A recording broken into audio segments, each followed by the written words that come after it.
You're about to enter into a new world of knowledge, curiosities, and high strangeness. This is a podcast of Straight Up Strange Productions. You're listening to Mysteries and Monsters. I'm your host, Paul Bestall.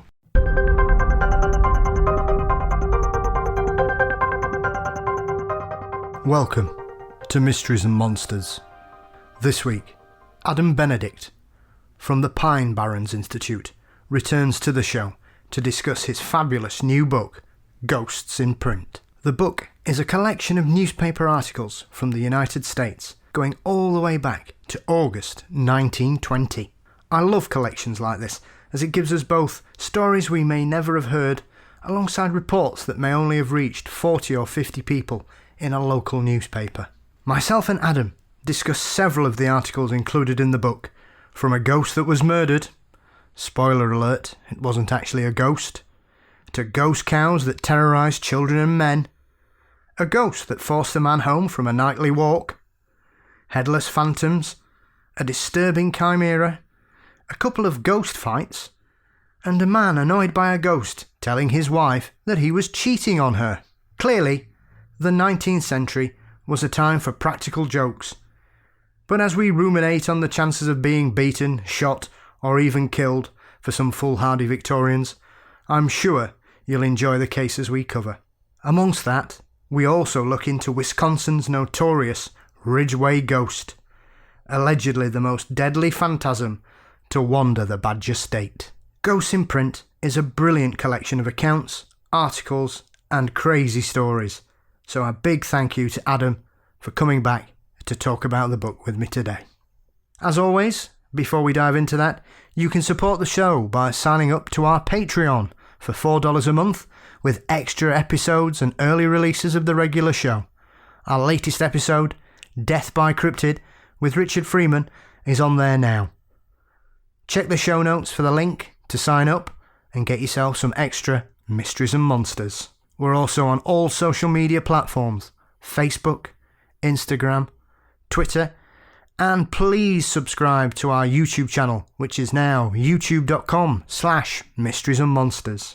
As always, the artwork for the show is by Dean Bestall. The show is produced by Brennan Storr of the Ghost Story Guys, and Mysteries and Monsters is a part of the Straight Up Strange network.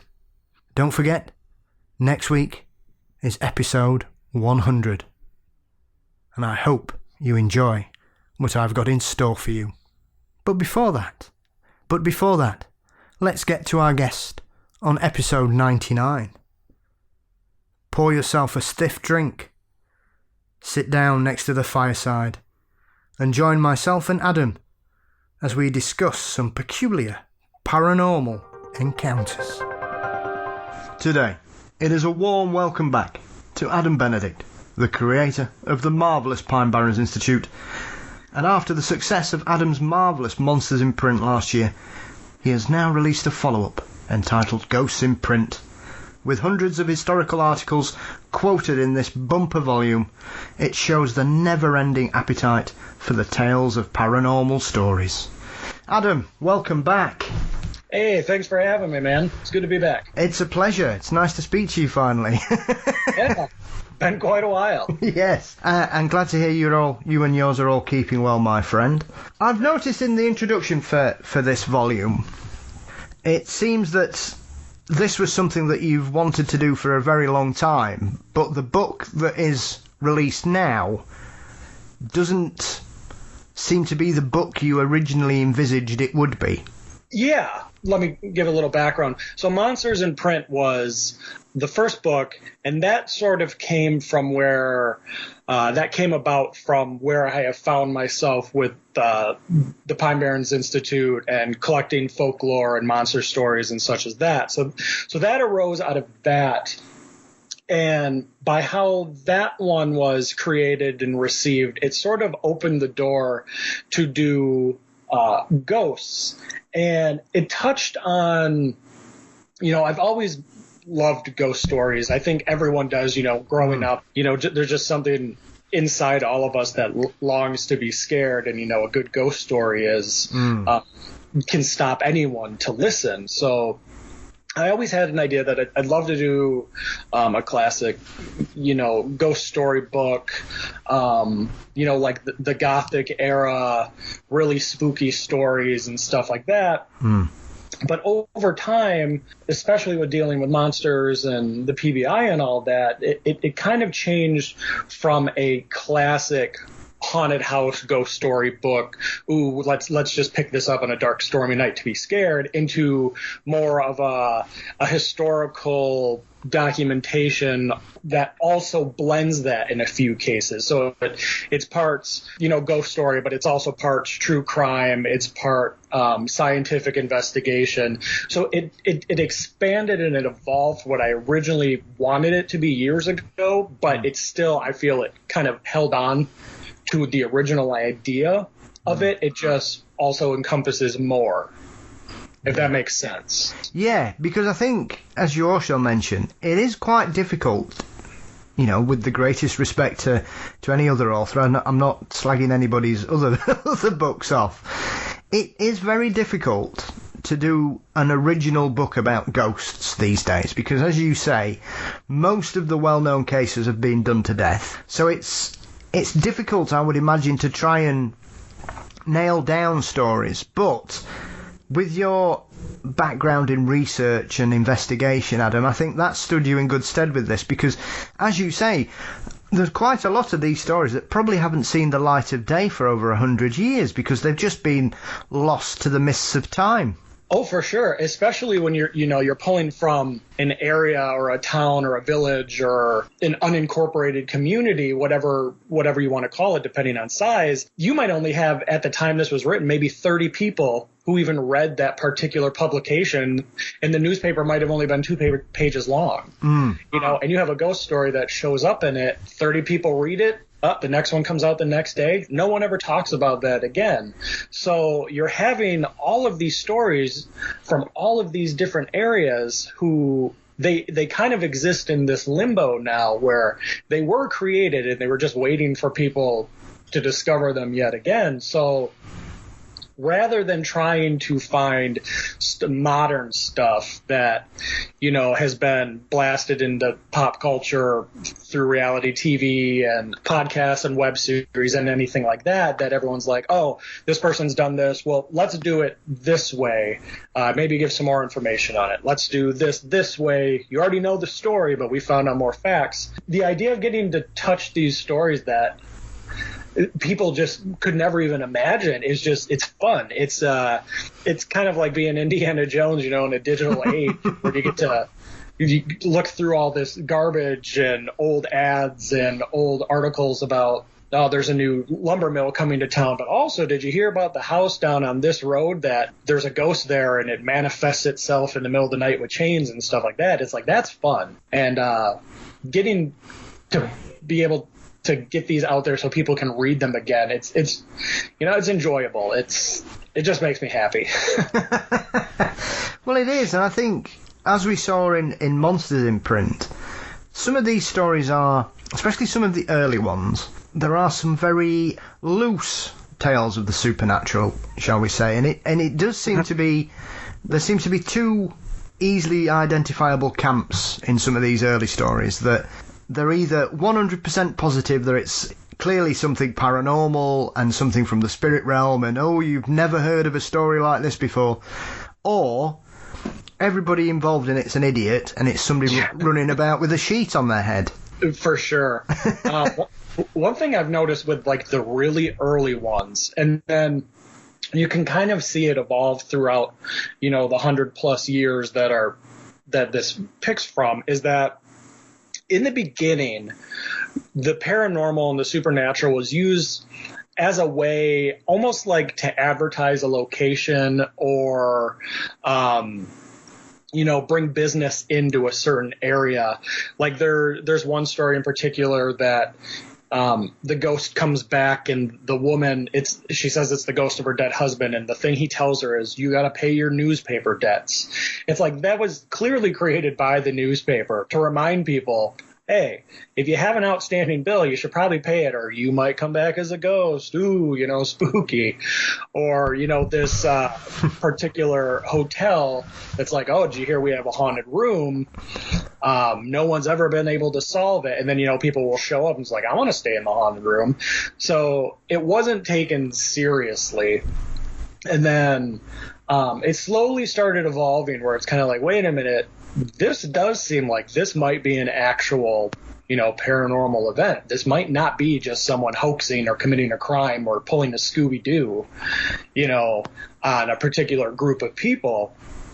But in the very beginning, it was extremely loose with the term of ghost or haunted or supernatural activity. Big time. Yeah. I mean, there is one of the early stories in the book, which does refer to some establishment having a haunted room that terrifies people. And one rather industrious man works out that it's the sign outside the building that is causing the bed to shake, which I find quite remarkable that this room seems to have been so badly built. Right. And what's funny is the sign that was hitting the back of the wall, which the bed was on that wall, people were reporting that the ghost, which was actually the sign, that the ghost was the ghost of a barber. Yeah. And the noise was asking people in the middle of the night, do you want to be shaved? Yeah. Like the stretch of the imagination to take a sign hitting a wall and turn it into the ghost of a dead barber, like asking your permission to shave you in the middle of the night, it's crazy, but it's super enjoyable to be able to read that now. Yeah, I was just thinking, what are these people hearing? Right? Because I was trying to work out how anybody could mishear a sign smacking a wall as somebody saying, do you want to be shaved? When I found that one, I probably sat there for like a good 15-20 minutes just going over my mind, like, how? I've never slammed a door and thought someone ran into my house like, did you order a pizza? It's like, your brain doesn't do that. Very true, very true. There is another one of the stories that's in the earlier excerpts, which I find quite odd, because it basically is telling you that a couple of people are deliberately sending their aunt mental to steal all her money. And I just thought, well, hang on a minute, have you not just told everybody these people are committing fraud? Mm-hmm.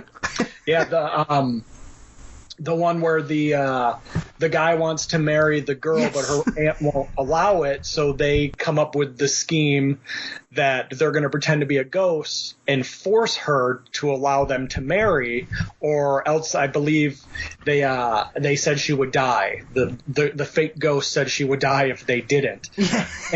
and yeah, they it. It is a Scooby-Doo episode.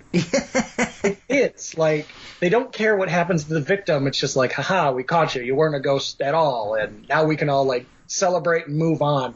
Whereas this aunt, yeah, she's she thinks she's going to die because she saw a real ghost. Mm.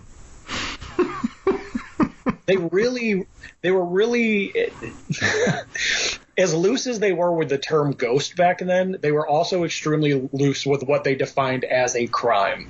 Yeah, well, clearly. That is for sure. Very true. I mean, when you come across these stories, Adam, I suppose the hardest thing is filtering them down, because, I mean, there are almost 500 pages of these wonderful historical collections and stories and anecdotes from all across the US, and a lot of them, I've noticed, tend to be stories in newspapers from one state that are telling a story from a different state, which I suppose in those days you'd absolutely no idea if this story was true, because it was, 1,000 miles away, even though it was still in the States. Right. One of the hard parts about filtering them down is when you start reading so many of them, you can kind of tell straight up, if there's more to it than what is being reported.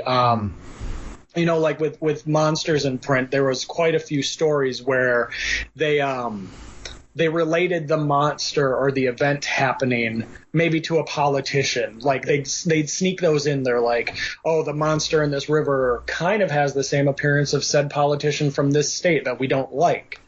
So they hid them in there as a way to get people to be like, yeah, I don't like that guy.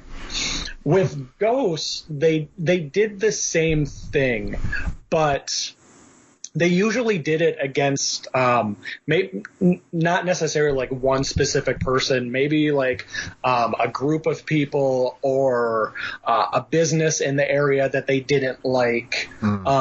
They'd throw subtle jabs in there as a way to like mock them. So once you start figuring that out, it's kind of like, okay, this isn't an actual article involving a ghost or a haunting. This is something else. So we'll leave that out of there. Then you start getting, like you said, you have this the newspapers that are reporting from thousands of miles away. If it's taking place on the East Coast, they're reporting some from the West Coast. So when it starts getting like that, it's kind of like, okay, let's do a little backtracking. They pointed out in this paper. Let's see if we can find that paper and see if they actually wrote it. Usually if they wrote it, it's like, okay, now they're just doing the wire like we do today. It's like this station picked up from this one, this news source is reporting, and we're reporting it to you. But usually if it stops dead in its tracks, it's like, okay, now you're probably dealing with yellow journalism in some way. Like the paper just hired someone to create this story to boost sales. So there's a lot of that. And if you can kind of get through it, you're like, okay, this is a good one, even though it is clearly fake. We'll put it in there because it's humorous. But a lot of the ones that are in there do have, grounds that multiple papers are reporting on it. So something did happen. Whether or not the original happening happened that way that they're describing it, it gives it more credence that something happened to someone that they felt it was worthy enough to report on. So you got to do a little bit of groundwork, how far you want to go to really prove it. But in the end, it's worth it, because then you're able to walk away and you're like, well, I can't trust what this person wrote or what this newspaper wrote, because everything they have is fictional. Everything we're finding, Yeah, it's quite interesting, because I was recently speaking to the British ghost author, Ruth Roper Wilde, and she's done a couple of collections about ghosts across the British Isles. And during her investigations, Adam, she's discovered Norfolk, which is on the south east coast, he quickly remembers, in the UK. A lot of these stories that come from this particular county over here have all emanated from one book. And in the vast majority of those cases, there is no historical evidence for any of them other than this book. So essentially, what is purportedly a true collection of ghosts from Norfolk is essentially entirely a work of fiction by this said author. I did run into a few instances of that. Well, I shouldn't say exactly like that, but kind of along the same thing. A lot of articles that I came across loved to share stories of British ghosts and haunted castles in Europe and everything like that, because at the time, back in the 1800s and stuff like that, it was an exotic location. It was foreign to everyone here. It's like a lot of people could never even dream of seeing it. Today it's just like, oh, I'm going to book a plane, I'm going to go there for a weekend, stuff like that. But then it's just kind of like all you can do is read about it. So they were doing the same thing. It's multiple papers were the exact same story. And like over many, many years, like, over the course of 10 years, every year the same story would be in the paper, and it never changed. So they had to have been getting it from just one main source, which is probably, like you said, that book. But when it was coming to the stuff, focused here in North America, we don't have that history of that book. So it's like they had to just create it on the fly. Yeah. It's kind of like, well, no one's ever going to go here because we haven't even settled that location yet. So let's say it's haunted. It's like, what are they going to do? They're going to call us out on it? It's like they're not even going to want to venture there because, we already have legends and stories of whole wagon train parties that have just vanished into the desert and shown up slaughtered. It's like no one's going to want to figure this stuff out, so we can get away with running anything we want. Yeah, very true. I mean, that is the other thing as well. It was a very different time as well. So that's a good point, that a lot of these locations people would just go, oh, right, well, we're not going there then. Yeah, and like now you hear someone's like, oh, did you hear such and such 4 hours away is haunted? And you're like, oh, give me a minute. Take out the smartphone. That's a hoax. Yeah. And it's like, oh, you ruined my story. It's like, well, people are tired of being a hoax, so it's like the quicker we can put it to bed, like we're going to do it. But back then it's like, no. No one would even dream about saying that it wasn't true because, again, the newspaper, which is the authority in the area, says it happened, so it's like it must have happened. Yeah. I think the other aspect and trend that I noticed, especially from sort of the 1840s to the 1870s, Adam, is that there are a lot of people who clearly didn't have access to other newspapers, because the amount of people that pretend to be ghosts that end up getting a comeuppance is remarkable. Oh, for sure. I've actually thought about this a lot, like many times when I'm driving or, just kind of putzing around on the internet and stuff. Like this thought always comes into my mind. Nowadays you have people arguing about what a ghost is. Is it the disembodied spirit of someone who died? Is it like a different entity itself from a different dimension? Is it a creation from overlapping points in history? Anything like that. But it's not human. But back then it seemed like people really thought that ghosts were physical things that you could, shoot. Yes. Because every time an article would talk about they're going to investigate this and they're bringing with them 2 strong pistols, or they're bringing with them a rifle or things like that, and they talk about shooting the ghost and it bleeds. And they're like, this just proves that there is a ghost in the area. It's like, no, you shot a human being pretending to be a ghost. It's like, recognize that fact. But it's, apparently people just did not care if they were shot at or not. They just really wanted to scare people or commit a crime that apparently being a ghost was the best way to go about doing it. Yeah. I mean, one of the first stories that springs out is one from the Wyandotte Pioneer, which is on August the 16th, 1866 in Ohio. And it's just titled, "A Ghost Killed by a Girl." Yeah. Well, clearly, first of all, it's not a ghost. But essentially, this is a chap who was running about dressed in white, trying to frighten girls, which is always a strange thing to do in your spare time, I think. And he comes across a group of them. Most of them run off, but one girl, who's obviously prepared for such eventualities, Adam, pulls a gun out and shoots him 6 times. Mm-hmm. Yeah, it definitely makes one think. It's like, okay, so what was the intention of the person who was playing Ghost? Was he, the local weirdo where everyone's like, he does this all the time. He's a weird joker. Was it a criminal? Was he, God forbid, something worse than that? And they thought, this is how I'm going to do it. So obviously this girl was prepared to encounter something like that. Yeah. But it's kind of like, I don't even know what to think about it, because it's like the parents at the time was kind of like, okay, you guys go play, but make sure you take this gun because that weirdo dressed like a ghost is probably going to be coming after you.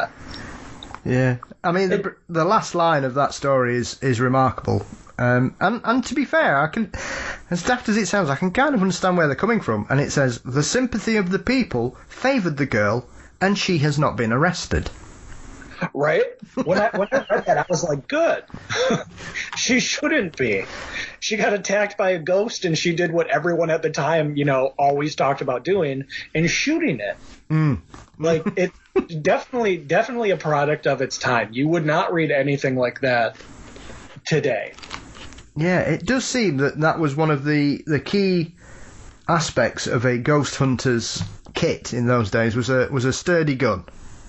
Mm-hmm. And it's usually two that they could keep on each side of them, depending on which way they woke up. Because it was always like 90% of the time they had their gun on them, but they would like settle into the haunted house and sleep, and then they'd be awoken in the middle of the night, and they'd reach for one of their guns and shoot, and the ghost would like run away.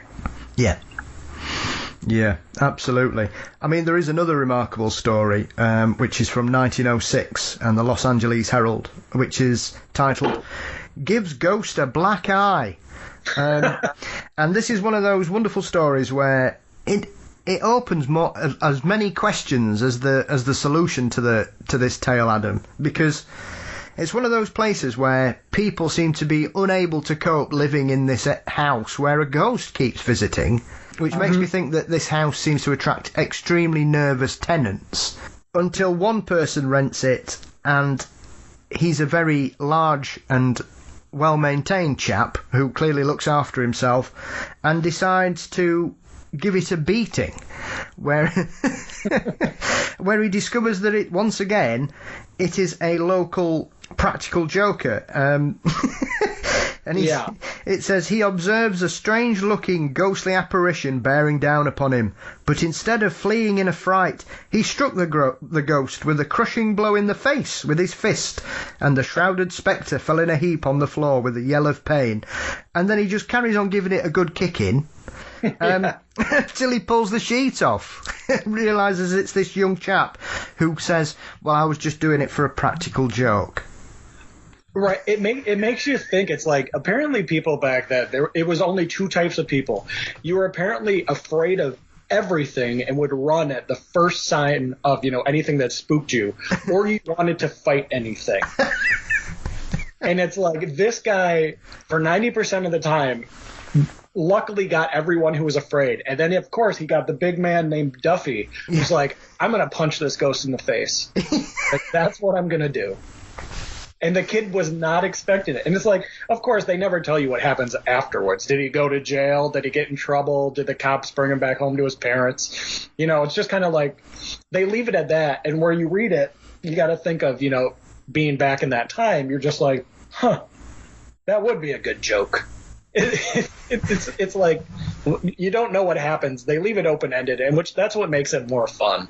Obviously, did he go back to doing it? Did he do it in a different house? Because apparently he was good at it, It is strange as well, because that seems to happen quite a lot according to some of the early stories anyway. That's surprising, that one, because it's quite later than the other ones, which you think, well, it's the turn of the 20th century. I think people might be a bit more about them by that point, but clearly not, because there are a lot of stories where people are terrified essentially by people running around covered in sheets, and it is remarkable. I think there's one story where a house gets robbed because one of the robbers is pretending to be a ghost and scares everybody out the house, so they clear it out. Yeah, that was actually a very well-crafted crime, in my opinion. So what it was is the owners of the house, they were made to believe that, I believe it was the brother or a relative, died, and they needed to watch the body overnight. So they brought the body inside the casket to the home, and they would sit with it. And in the middle of the night, a ghost was walking around the house, and it scared the family so much, and they hid upstairs, and they heard like the lower level of the home being turned, like ransacked and stuff gone through. Yeah. Come to find out that the guy in the coffin was not dead. He was pretending to be dead. He let his companions into the house after scaring the family, and they robbed them blind. It's like, to be able to think of that, I've said it before, and I even mentioned it in the preface of the book, a lot of these stories end up as Scooby-Doo episodes, because it's just the most ridiculous stuff you could think of that somehow ended up being successful. Like, I imagine turning on the news now. It's like, local mansion was robbed because someone was pretending to be a ghost. It's just like, no, there is no way. But then it's like, no, this is historically possible. I mean, there are occasions where we come across very odd stories. There was a famous case over here in the UK a couple of years ago, Adam, where a gentleman had convinced some people that he was actually a spy. And these people had to help him, and he ended up defrauding them thousands and thousands of pounds, because they were spending all this money because he told them he was working for MI6 and he needed their help, and he ended up getting arrested, obviously, and that's when it all came out. But he tricked about 8 people into believing he was an actual spy, and they were basically letting him live in their house. There's a part of me that wants to say that, oh, I would never fall for that. But if someone came to my door and said, I'm with the CIA, I'd probably be like, oh, crap, you might be, because I've never met anyone with the CIA before. And if you could convince me well enough, I might believe it. But if you come up to my door dressed in a sheet and you're like, I'm a ghost, I'm going to be like, nah, really? Lift up the sheet. Let me see. I mean, it is a peculiar thing. I think the other aspect of these sheets as well, Adam, is something that we don't realise, I think, because obviously in the 19th century, when someone passed away, they were covered in a shroud more often than not. So that's where the tradition, because a lot of people these days kind of think of ghosts in sheets and that. Why do they look like that? But that was the death shroud. So for a lot of people, if somebody had died, that's what they expected to see, was the body in the death sheet.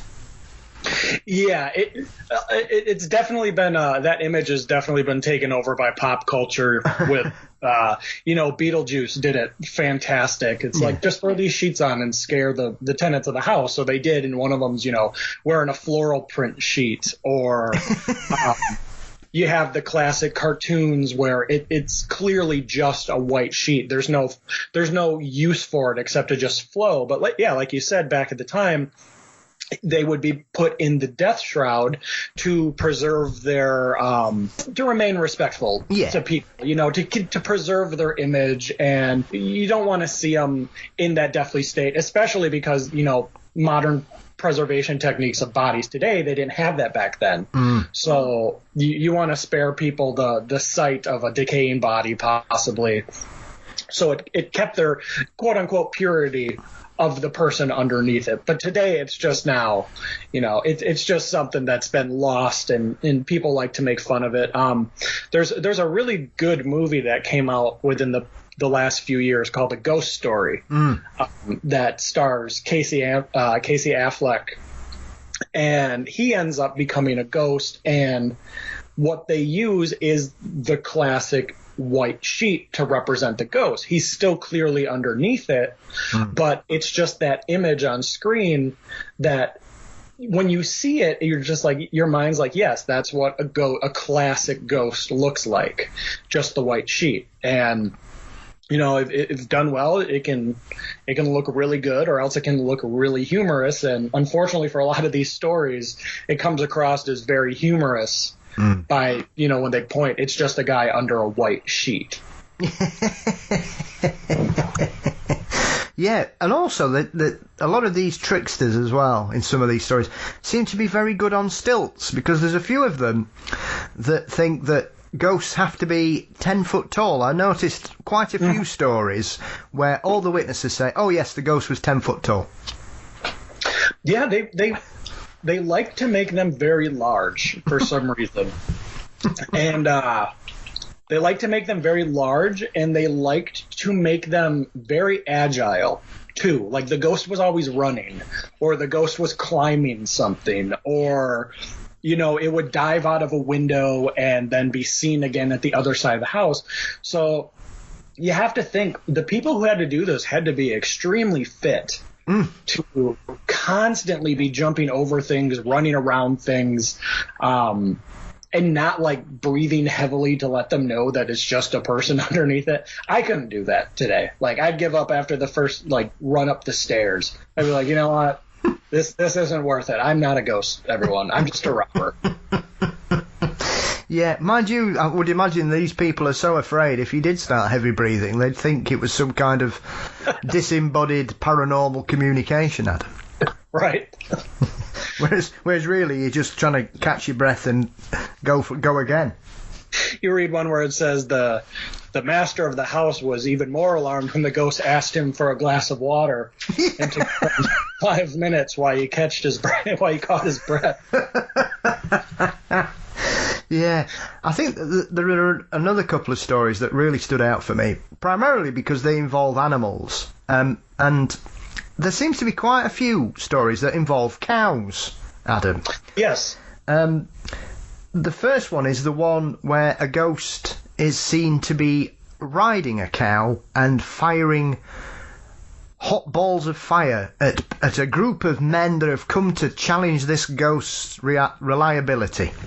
Mm-hmm. Yeah, it's very...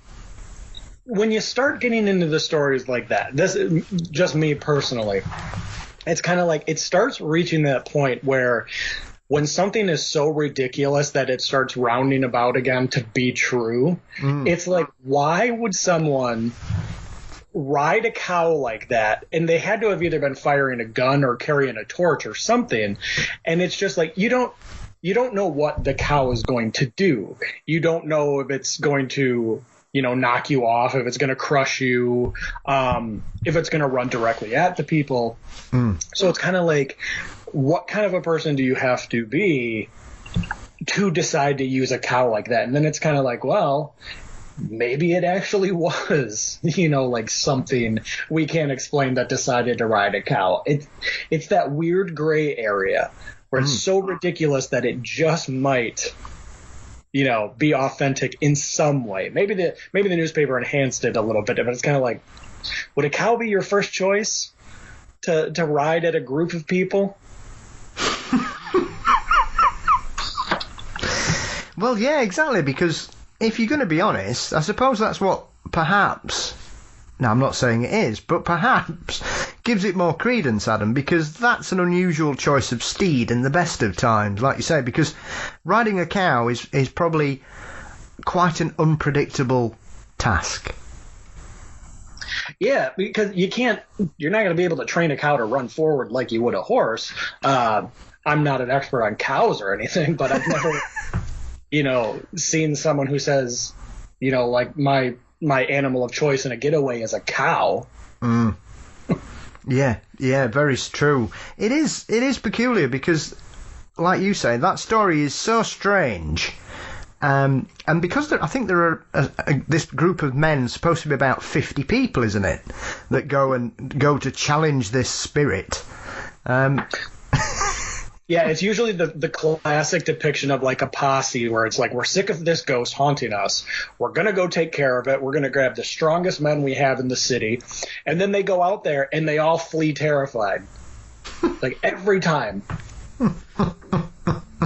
Like, obviously you did not grab the strongest ones. You grabbed physical strength, but you did not grab, those who are really able to handle their fear. Yeah, very true. I think they should have taken that girl with them, to be honest, if they needed to make sure everything was all right, Adam. That would actually be a good idea for a movie if you just had some girl who goes around hunting ghosts, and she's just no nonsense. She just, well, I'm either gonna kill a man or I'm gonna get rid of your ghost problem. That's it. Strangely, leading on from the cow one, there is a very strange story which is entitled A Phantom Cow, which is both quite sad and quite strange because this poor cow decides it's going to help itself to some watermelons that a neighbour had left out to cool down, Adam. Yep. And these boys seemingly are so offended by this incident that they kill the cow. After torturing it for a while, they were definitely little jerks, that's for sure. And this helpless animal, they decide they were going to torture and then eventually kill because it's eating some watermelon. And then it comes back to haunt them. And I'm fully on the side of the cow on this one. Yes, absolutely. And it does seem to be a rather a ghastly haunting, but it's one of those where you're thinking, well, are they just making this up to try and get some sympathy? Yeah, it's definitely it's a strange one when you first start like reading. It's like, that's kind of preposterous. That wouldn't happen. The boys were seeing the face of the cow under their bed, or it would appear in their house and like walk towards them, and it was driving them mad. But then you do hear, a lot of areas have stories and legends of, say, like a bear that was killed, and people still report seeing the bear, or, a dog that was killed, or either by accident or by someone killing it, and the people still report hearing the dog around their property or seeing it in the town. And it's kind of like, no, like that, it's dead. Like, it can't be. So when you start linking it back to these other tales of people being plagued by ghost animals, that they either had a direct hand in its death, or they're in an area where someone local did it. It's like, it doesn't seem that far-fetched anymore. Yeah, it is peculiar, because you're not sure really, because, like I say, the crime itself is quite shocking, and I think in those days these boys are very lucky to even get away. I think because they get caught in the act as well. Yes. And yet, like you say, I'm definitely on the side of this disembodied spirit of the cow that's come back, because it clearly is apparently making their life an absolute misery and getting into their house and terrifying everybody else in there, and apparently they're going into raving fits because they cannot deal with these disembodied. I mean, this is the other thing. Is it just turning up and mooing everywhere? Yeah, like it says that it was moaning. It was doing some weird, like, ghost moos. They would continue for hours. The boys would be the only ones that would, like, hear it. They would insist that they would see it in the room, and that it would, like, charge towards them as if it wanted to harm them. It would jump through the window. It would appear in a corner. It would appear under their bed. But when the boys weren't there, there'd be no problem. So the parents were also apparently, if you want to read into this more, when they make the point to say that it wouldn't happen when the boys weren't there. So obviously they were experiencing something as well, but the boys were the main focus of it. So and this is a hard one. If it wasn't happening, why would the parents go along with it? Because again, their sons were the ones who killed the cow for no reason. Like, unless they were trying to teach them a lesson. So it's that gray area again. Maybe it's so ridiculous to believe that now it's actually believable, and these boys really were being haunted, by a cow, or being punished some way by the universe that decided to take the form of the cow. Yeah. Well, I suppose that is. When I read it, I was suspecting it's either the parents or the person whose cow's been killed that's winding them up and trying to get them. I don't know. Whatever they were doing, it was working. Yeah, and it says that the farmer, when his sons shot the cow, which had then suffered from the wound, the farmer did everything they could to save the cow, but it eventually succumbed to its wounds, and it died after many hours of just suffering. So did the parents do it to teach them a lesson to not do it again? Like you said, did the farmer who owned the cow, were they so mad that it happened? They're like, well, I'm going to teach these boys a lesson. We don't know, because they never write about it again. Yeah. This is the frustration. It's the same as the Monsters book. You get these incredible stories, and then that's it. Yep, they just give you a little taste, and they're like, well, that's all you need. We'll have another one next week. I think another trend that I spot, and you probably did as well, is that some of these stories seem to have a barely disguised moral standpoint running through them. There's one about a chap who decides to go out, God forbid, Adam, and leave his wife at home. And whilst he's out, walking about, he gets attacked by a ghost that throws bricks at him.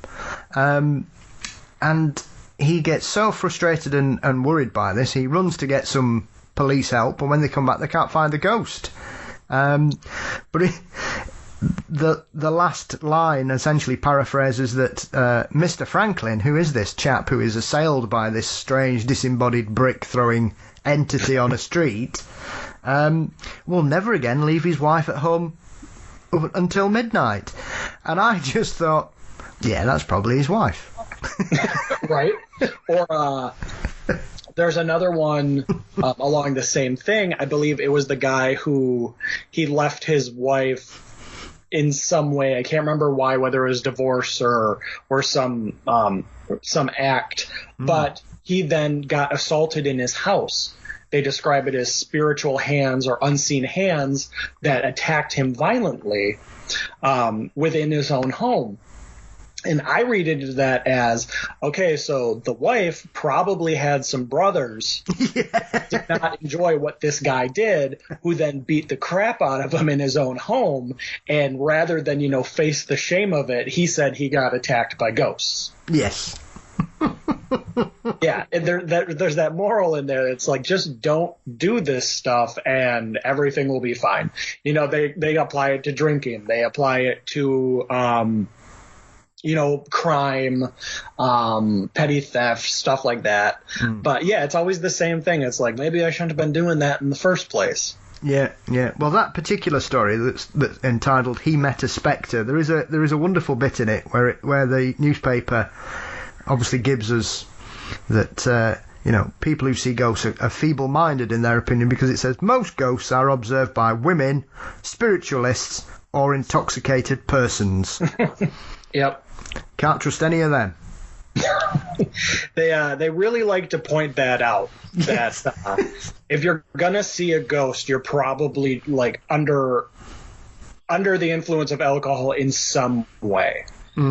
Because you also got to remember at the time too that people of high standing, quote unquote high standing, didn't really give any thought to this unless they were paying for it, like bringing in a spiritualist or a medium because they want to see the ghost. They were never plagued by ghosts like the common people were.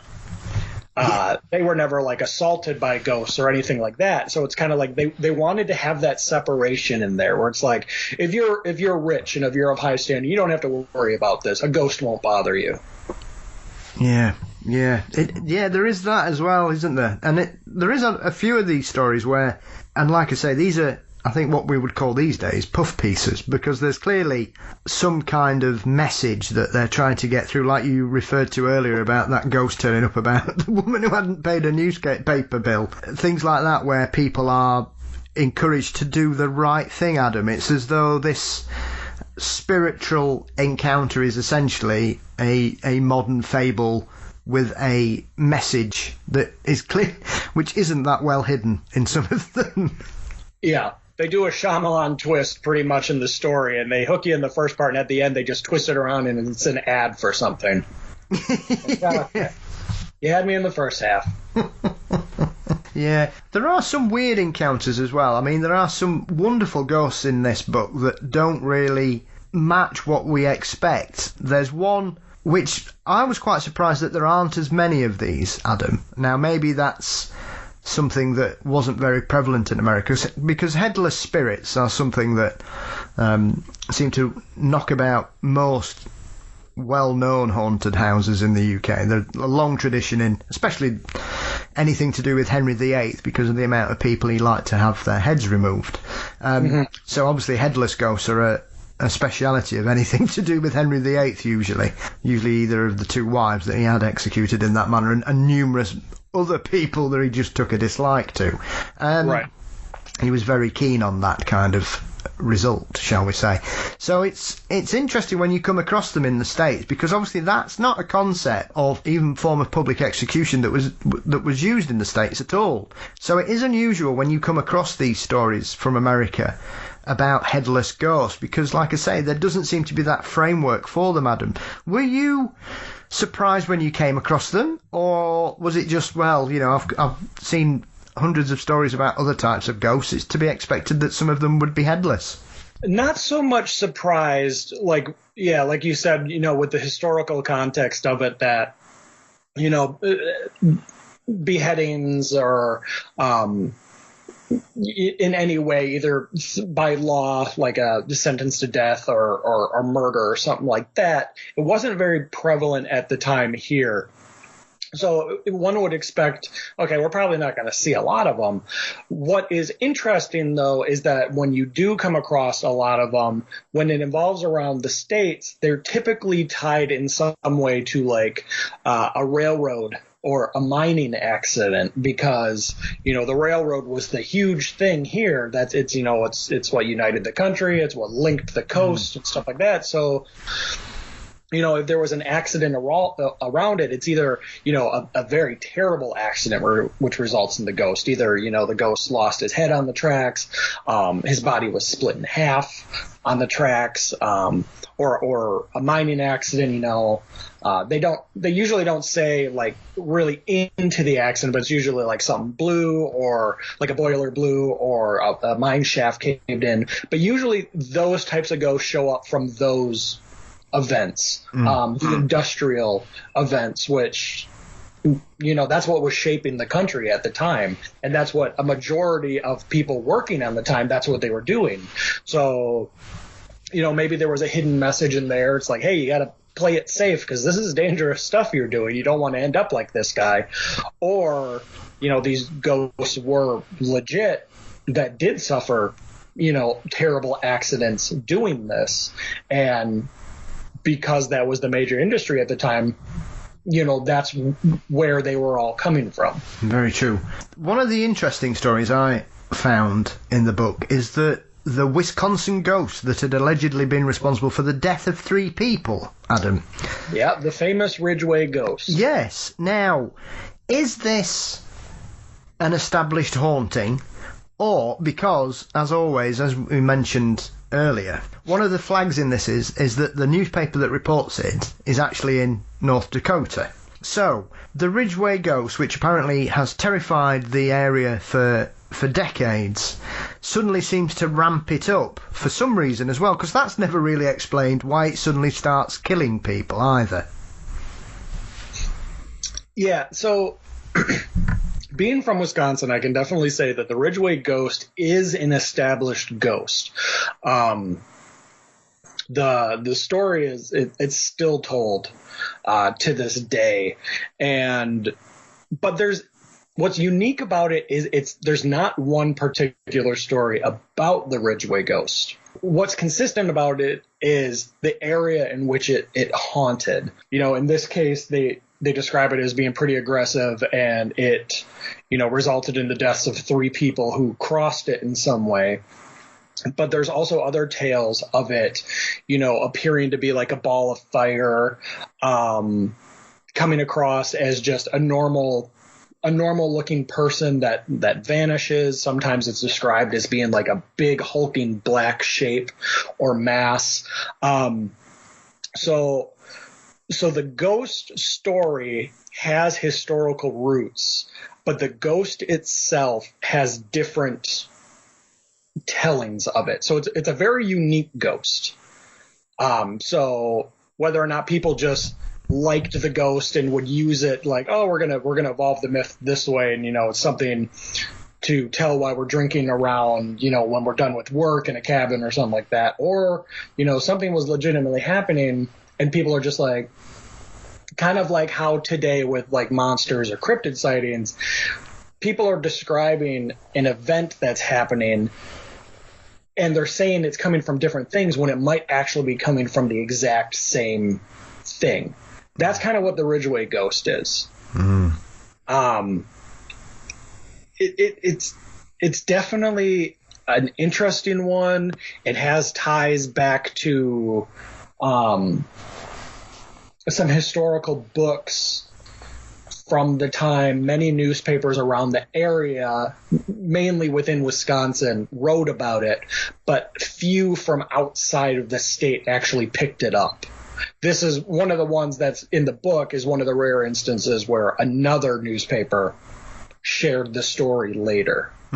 So, is this fatal spirit well known for its ability to finish people off then, Adam? Is that one of its more notorious aspects? Because, like I say, one of the things that you refer to in the preface is about the fact that most of these stories are quite gentle and some of them are a little silly. Not many people end up dying. You know, people get scared and run away and whatnot, and occasionally people might get a black eye or a bust lip for pretending to be a ghost. But this is one of the rare stories in the book where a ghost is blamed for the death of people. Yeah, so there's another story involving the Ridgway ghost that actually also involves death.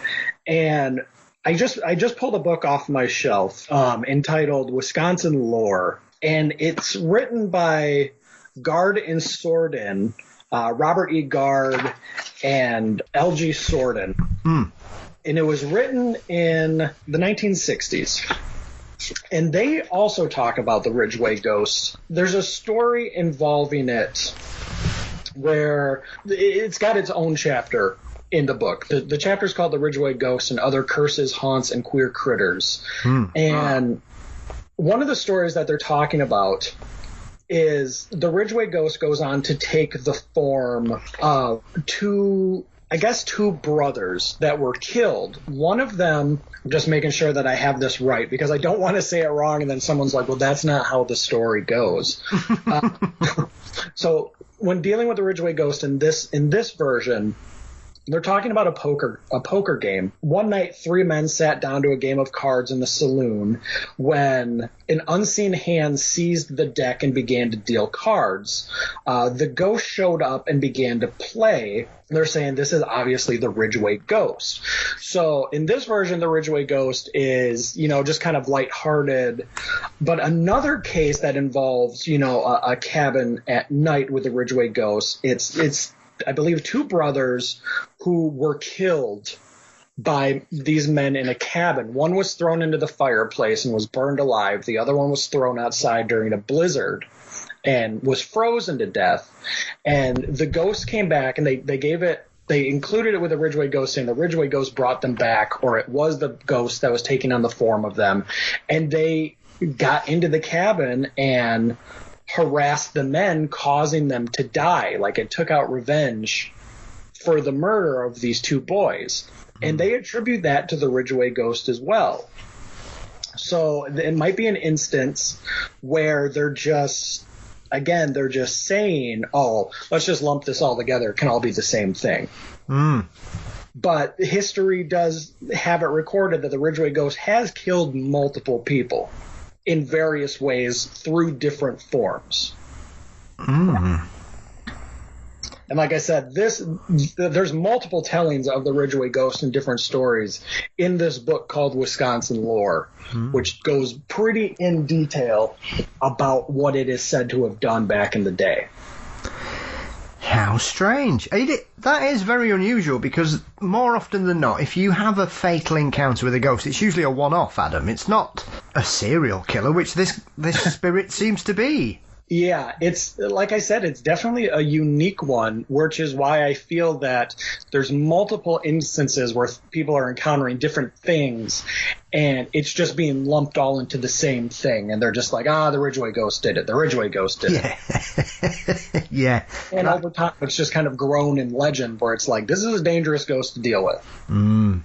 Yeah. Let's see how many times people want to visit there on a ghost investigation show then, Adam. Let's see how good they really are. There is a legend about it that, the Ridgeway ghost was haunting a specific house. And eventually over time, the house became pretty decrepit and it fell down, and that specific ghost disappeared. And then people said, oh, well, the ghost is not confined to the house anymore. So now it's out and about and it's able to do what it wants. Yeah, because walls are always good at protecting ghosts. Right. Oh, marvellous. Oh, well, that is interesting. So I suppose that is quite interesting that seems to be one of the spirits in the book then that is actually an established haunting then, Adam. Yes, there's a lot of history to that one. And anyone who's intrigued by it, I definitely suggest looking into it, because it'll take you down a lot of different paths and stories where it makes you think that there's probably something there. What that something is, though, I don't know or can't even begin to imagine. Yeah. Well, strangely enough, I think that's a good point to go on to one of the next couple, because I've got a couple more I want to touch on before I let you go, Adam, if that's all right. Oh, of course. One of the strangest stories in the book is entitled A Woman's Head on a Dog's Body, which is from the Times-Dispatch in 1903, where a gentleman is apparently being pestered by this awful spirit that resembles a large ghost, yet seems to have a white woman's face on it.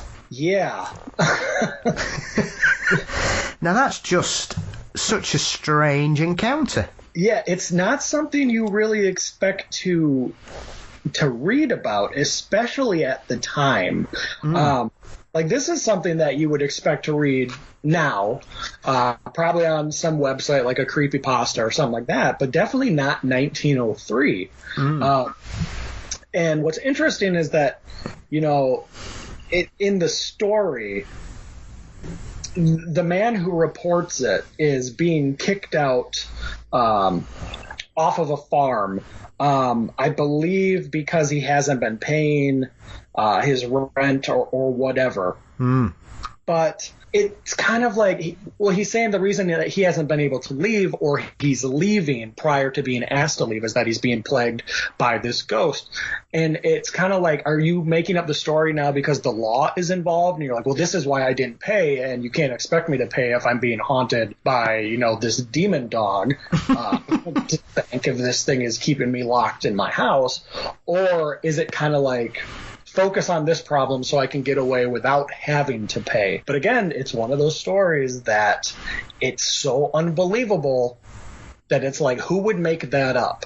Why, out of all things, would you make that up? Did you actually see a ghost dog with a woman's head on it? And it's saying that in the middle of the night it would bang on the doors, it would rattle the doorknobs, it would make the worst noises that they've ever heard, it would knock over the wood pile, it would scatter milk pans throughout the yard.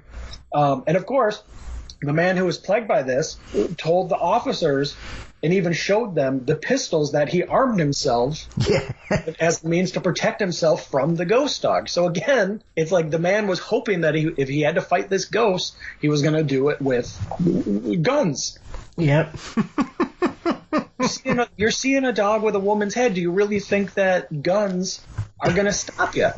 Also, side note, whenever I first read that, I instantly thought of From Mars Attacks. Yeah. Sarah Jessica Parker, when she got her head put on the dog's body, the Chihuahua. I mean, it is a very unique haunting, if it is that, because like I say, we've got this secondary storyline at the fact that this guy's just not been paying his rent, and then gets kicked out, and then he just moves back in anyway, and then the police turn up. So like you say, is it just a wild story to create? But then again, he's saying, right, well, I'm leaving now anyway because of this ghost. But it's such an odd thing to describe, If you're going to exaggerate, you just say a ghost. But to claim that it's a woman's head on a dog's body is peculiar, to say the least. And it's they point out that he's committing a crime. He's not paying. He's essentially squatting. And he was evicted once, but he came back. Okay, so he knows that he's doing wrong. The law has now been involved, and he willingly goes up to the police officers and shows them, look, even though I know I'm committing a crime, something is happening here. And here are my weapons to show you that I'm trying to keep myself safe. Why would the criminal willingly go up to the police and be like, look it, something is like making me go crazy. Please help me, essentially. What drives a person to that point where it's like, I don't even care about the crime I committed. I just need to get out of here because I'm legitimately being haunted. Yeah, I mean, there are a few ghosts that cause people to stop paying the rent, and that is something where people have often said, well, I'm not paying rent if I'm living in a haunted house, and more often than not, there isn't a ghost, or it's usually the person pretending to be haunted that said, right, I'm not paying my rent because there's a ghost. Oh, it's me, actually. Which is not unusual. But, it's just such a weird ghost to encounter. And so it's one of those stories where you're just left scratching your head. I just know I would hate to see that. Yeah. If I looked out the backyard in the middle of the night and I saw a ghost dog with a human head trying to get into my house, I'd probably leave too. Yeah. Like, I don't want to be here anymore. Yeah, I'm interested in the paranormal, but not that much. Right? Like, who did I piss off in the spirit world that is sending their demon dog here to, like, get me back in line? Yeah. I think one of the stories as well that really makes me laugh in the book, Adam, is the one entitled Ghost Gave Wife Bum Steer, Says Mate Falsely Accused, which is about a policeman whose wife has apparently been told by a ghost that he's having an affair with one of his colleagues, which has seen them end up in divorce courts. Yeah, there's I feel for this guy because he's being, brought to trial and stuff like that on the advice of a ghost, and he knows it's completely made up. And even the judge says, well, let's bring the ghost in for testimony. But the guy's lawyer, they're like, well, since we can't do that, the whole case must be thrown out of court. But it shows that there's a specific point in time where stories start showing up where people are starting to show that they're like communicating with ghosts in some way. They're starting to get involved with spiritualism, and like there's one where a guy is being swindled because his spiritualist medium said he was going to marry a ghost. There's another who ended up, a woman blew up her house because her husband came back and told her that he wanted to remain in the house and don't sell it. So she like blew it up. There's a specific period in time, like the 20s and 30s, where people are starting to legitimately say, hey, we're talking to ghosts and they're telling us to do things. And this guy just so happened, to get a really crappy instance where his wife wanted to divorce him and take him for a bunch of money because a ghost told her to. Yeah. Yeah. And it is interesting, obviously, that it's coming in the throes of the spiritualist explosion that occurs all across the world in the 1920s as well, Adam. So it is interesting that you can see at that point, because there is that trend you can see when it's the late 19th century and people are very careful not to claim that they're communicating with ghosts or hanging around with them in such a way. And then when you get to sort of the beginning of the 20th century, and especially after the First World War, everybody seems to be having a chat. Mm-hmm. Yeah, there's many stories when spiritualism starts showing up that now the focus is a lot of it is exposing spiritualist mediums, and then also trying to explain how spiritualist mediums do communicate with the dead. Newspapers really focused heavily on spiritualism because that was the big thing at the time. So ghost stories naturally evolved to be like, oh, we're not spooky anymore. We can help you, or we can solve these mysteries for you, or, we can questions you had for us, we can get them solved. There's definitely a big 180 shift on the public opinion of ghosts at the time. Yeah, I do feel for this chap because he just seems very fed up as well, because there's a bit where he just says his crossbill said the ghost business had become a nuisance. He charged that his wife burned a vile-smelling powder about the house, presumably to discourage unwelcome spirits, and he also alluded to the matter of having salt tossed over his shoulders. Right. I just picture like he's just going about his daily business and his wife is getting really into spiritualism and like he's just trying to get out of the house to go to work and she's stopping him like, oh, put this in your pocket. Throw this over your shoulder. Oh, we got to burn some sage before you leave and we got to light all this. And he's just like, I just want to go to work. Please stop doing this. Yes. And I'm not having an affair with my colleague, all right? Right? Imagine like the woman she accused as well, where she's like, why am I being brought into this? It's like, well, the ghost said that you're having an affair with my husband. And it's like, I don't even know your husband.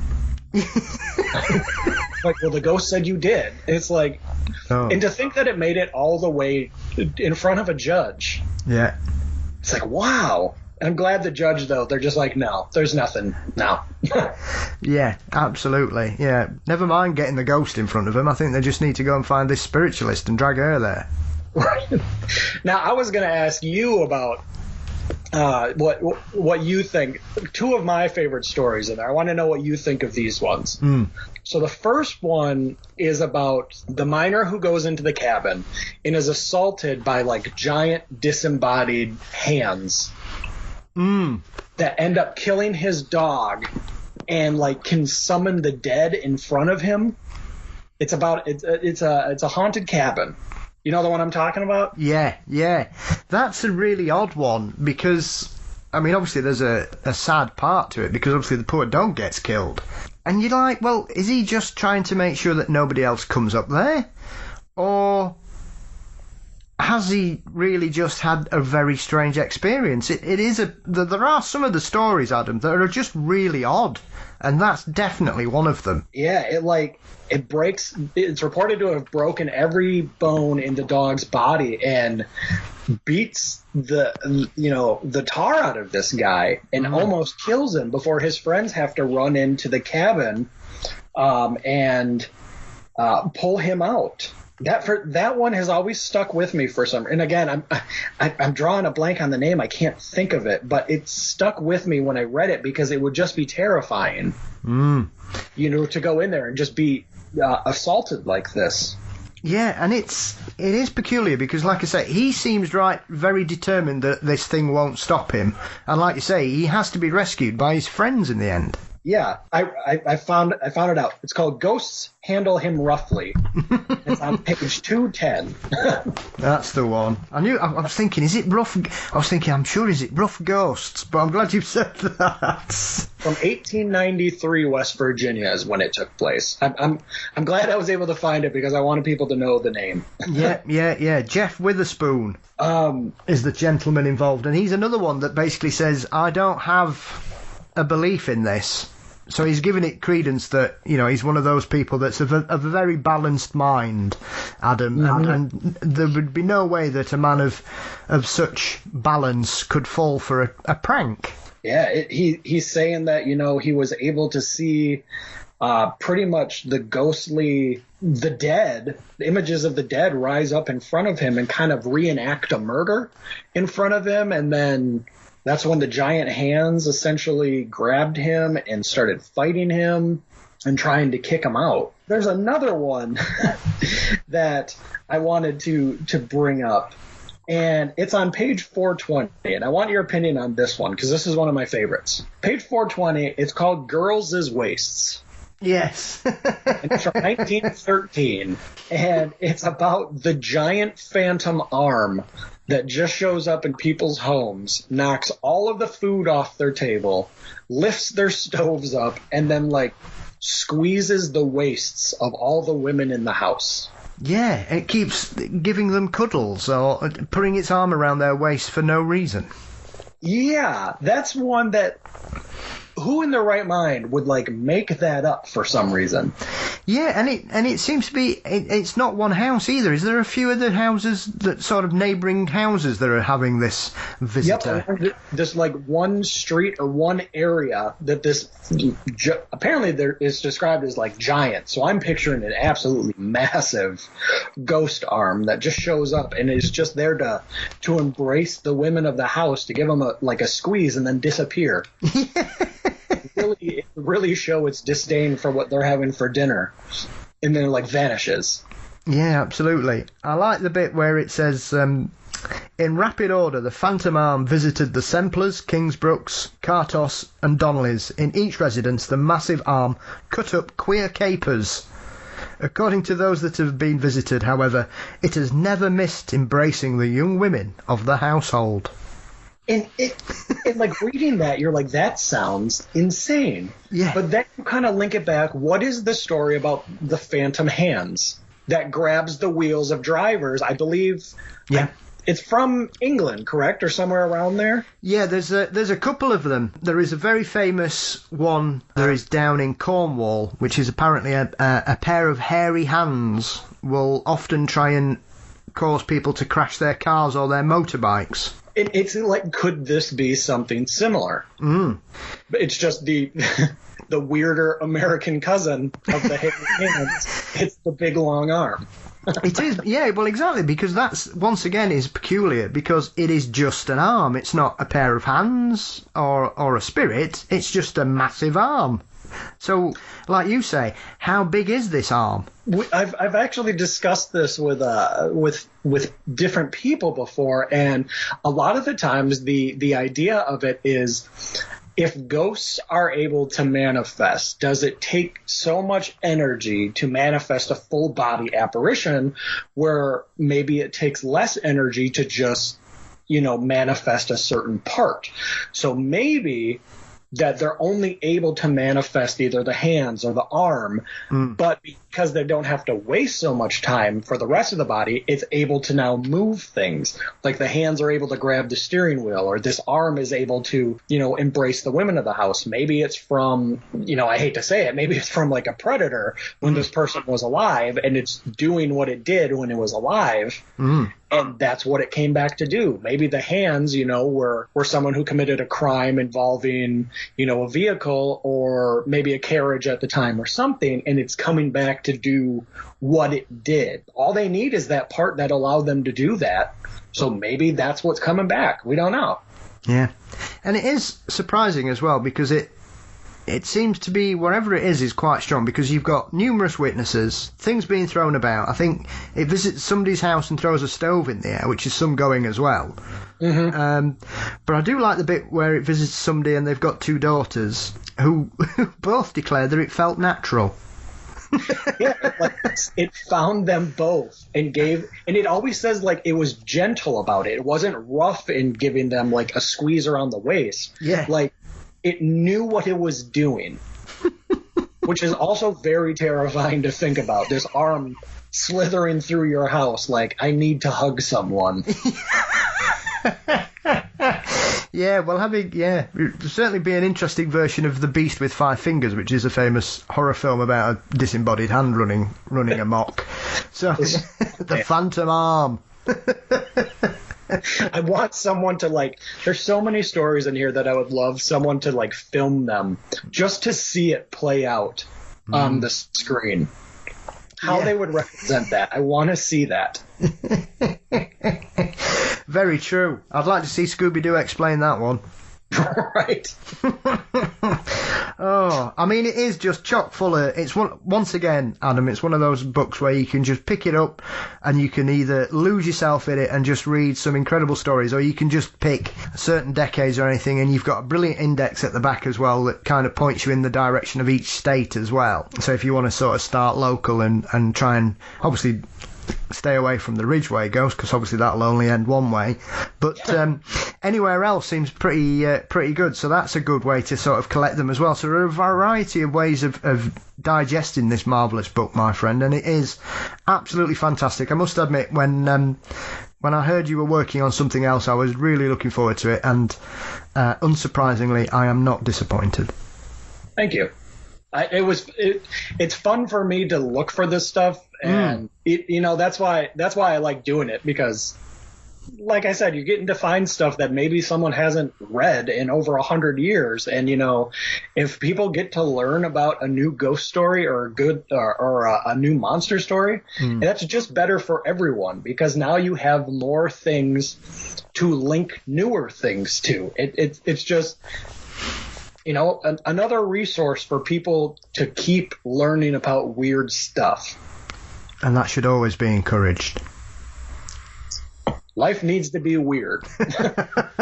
Very true. And like we've said, it is really nice to find a book that's so full of original stories as well, because one of the interesting aspects of these is, like we said at the beginning, Adam, a lot of these stories probably nobody's seen for 100 years at least. So it is remarkable. And it gives you a little insight into how people viewed things and how the paranormal was dealt with in those days. So, I just think it's a fantastic book, and I recommend it highly, my friend. And that's what I want to stress, if I can, real quick.